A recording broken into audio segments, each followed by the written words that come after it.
Flowers top singer season 5 കുട്ടിപ്പാട്ടുകാരുടെ പാട്ടുമത്സരം നിർണായകമായ ഒരു ഗതിമാറ്റത്തിനൊരുങ്ങുകയാണ്.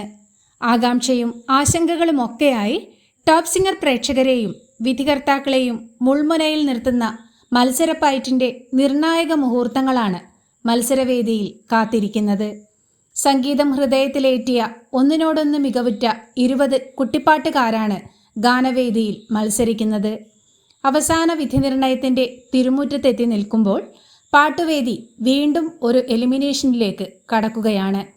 ഫൈനലിലേക്ക് അടുക്കുമ്പോൾ 20 മത്സരാർത്ഥികളിൽ ആരൊക്കെ പാട്ടുവേദിയിൽ അവശേഷിക്കും, ആരൊക്കെ പടിയിറങ്ങും എന്നൊക്കെ അറിയാനുള്ള ആശങ്കയും ആകാംക്ഷയും ഒരുപോലെ ഉണർത്തുന്ന ദിനങ്ങളാണ് പ്രേക്ഷകരെ കാത്തിരിക്കുന്നത്. 20 കുട്ടിപ്പാട്ടുകാരിൽ ആരൊക്കെ ഫൈനലിലേക്ക് കടക്കും എന്നറിയാൻ അവസാനഘട്ട എലിമിനേഷനിലെ വിധി നിർണയത്തിനായി നമുക്ക് കാത്തിരിക്കാം.